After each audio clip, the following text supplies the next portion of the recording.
este lunes o la semana arrancó con una recategorización, ¿no? ¿Cómo estás? ¿Qué tal? ¿Cómo te va? Sí, es la recategorización semestral de monotributo, es aquella recategorización que todos los años, a esta altura del mes de julio y también en enero de cada año se realiza. La tienen que llevar adelante todos los contribuyentes inscriptos en el régimen de monotributo. Y bueno, lo que se hace, como en cada una de ellas, es analizar fundamentalmente el parámetro de facturación del contribuyente para analizar en función de la tabla vigente cuál es la categoría que le corresponda y en función de esa categoría determinar. Lo que se analiza es la facturación de esos 6 meses. Lo que se analiza son la facturación de los últimos 12 meses. Ah, 12. ¿Y por qué la recategorización es cada 6 meses? Es una cuestión de una actualización más periódica. Bien. Digamos. En el pasado incluso había tres recategorizaciones por año. Ya hace aproximadamente unos 3 o 4 años que pasó a ser semestral. Bien. Pero en todas las dos modalidades que conocimos hasta el momento, siempre se analizaron los últimos 12 meses.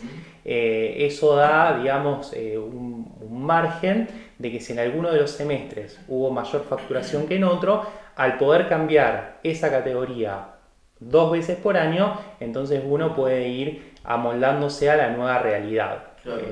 Hablando de recategorizar cada 6 meses, en esa recategorización, ¿yo puedo subir de categoría o también bajar de categoría? Exactamente, la categoría puede aumentar, puede disminuir, sí. O sea, bajar de categoría o puede permanecer sin cambios.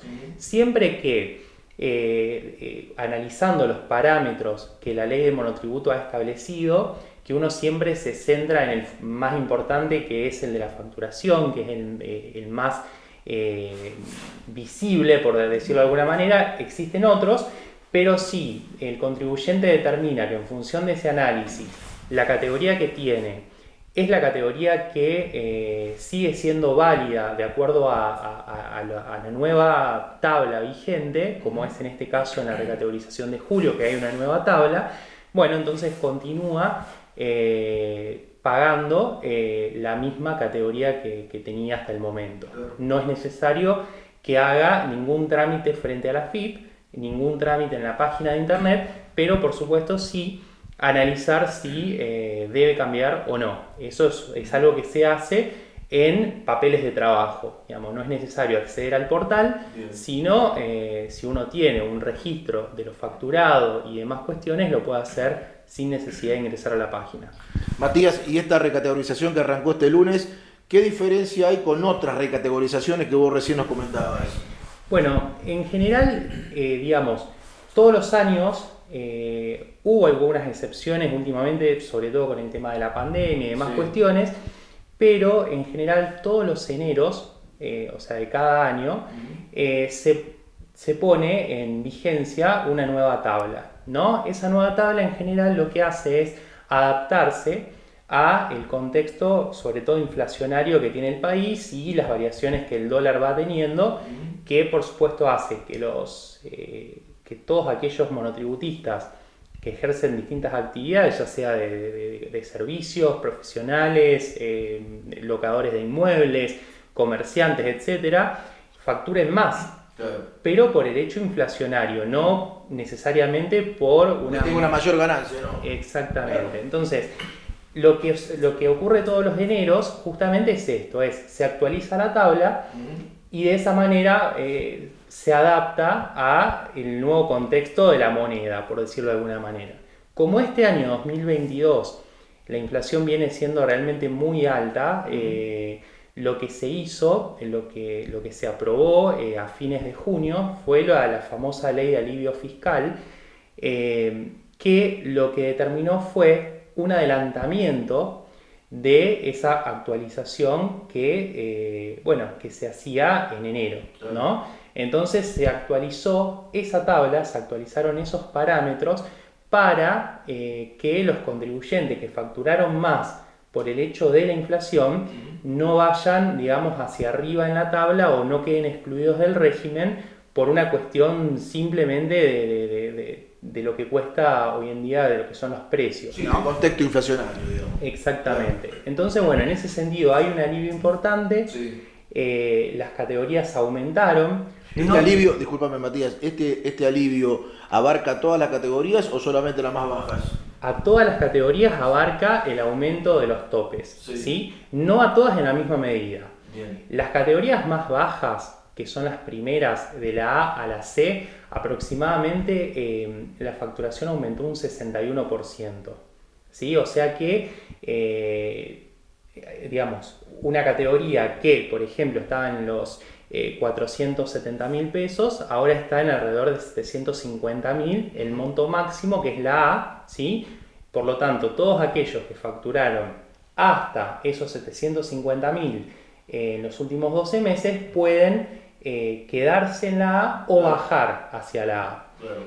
Luego, las categorías más altas aumentaron bastante menos, o sea que el aumento rondó de entre un 60% de las más bajas, un 45% de las intermedias y un 29% las más altas. Claro.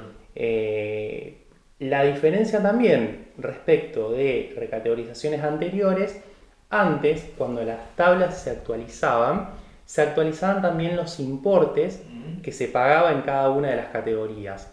Hoy en día, ese importe que se paga permaneció igual a lo que se vino pagando en los últimos 6 meses. Es decir, que aquel contribuyente que baja de categoría por esta actualización va a pagar el importe, ¿sí?, histórico de la categoría. Ese importe no varió en este 60%, en este 30% que te comentaba recién. Claro. Matías, yo sé que las cosas cambian permanentemente, día a día, pero este beneficio impositivo, este alivio impositivo para el monotributista, ¿se puede llegar a mantener con el tiempo? Porque el contexto y el proceso inflacionario sigue creciendo, digamos. O es una medida que se tomó ahora y después veremos qué pasa, digamos. Exacto. Digamos, en general, o sea, esta ley, en definitiva, es una ley que se sancionó por el proceso realmente muy vertiginoso que hay respecto a la inflación. O sea, es algo que era de extrema necesidad hacerlo.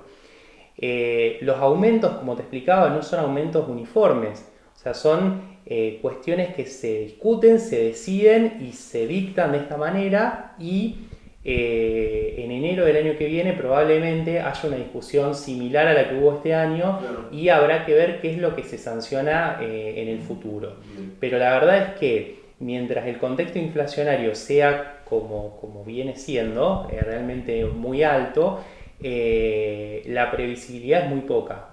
Es decir, hoy hay personas que están en el borde de excluirse del monotributo y todas estas medidas hacen que se prolongue un poco esa situación de me quedo o no me quedo. Claro. Pero no te otorga una previsibilidad futuro. Estamos más o menos siempre caminando en el mismo terreno. Me comentabas antes de arrancar la nota que por ahí hay algún par de novedades que a lo mejor no son tan importantes, pero que sí tienen que ver con el régimen, con el monotributo. Claro, porque digamos, a raíz de todos estos cambios, sí, otro de los alivios que se pusieron, digamos, se dictaron, mejor dicho, es que aquellos monotributistas que son los que están en el inicio de la tabla, los monotributistas A y B, siempre que cumplan con algunos requisitos, es decir, que no tengan ingresos por ser empleados en relación de dependencia, por ser jubilados o bien por tener locación de inmuebles y otros requisitos más, todas esas personas van a dejar de pagar el componente impositivo del monotributo, ¿sí? No nos olvidemos que el monotributo tiene 3 partes: el componente impositivo, la obra social y el aporte jubilatorio. Claro. Van a dejar de pagar el componente impositivo, lo cual, cumpliendo algunos requisitos como vos bien recién lo marcabas, ¿no? Exactamente, sí. Exactamente. Una persona que es monotributista y es empleada en relación de dependencia al mismo tiempo, bueno, esa persona no va a gozar de esta exención, claro, ¿sí?, que para aquellos que son monotributistas puros sí va a existir, ¿no? Es decir, monotributistas puros entonces, categorías A y B, no van a pagar el componente impositivo, lo cual implica una mejora o un ahorro de entre 300 y 550 pesos mensuales. Bien, perfecto. Gracias, Matías. No sé si te quedó algo. No, solamente, bueno, decirles que la recategorización, que todos los periodos de recategorizaciones históricos vencen los 20 de enero y 20 de julio. En esta recategorización en especial, ese plazo se extendió hasta el 29, ¿sí? Porque inició ayer, lunes 11, claro. Entonces hicieron, digamos, ese traslado hacia una fecha más adelante para poder cumplir con esta recategorización.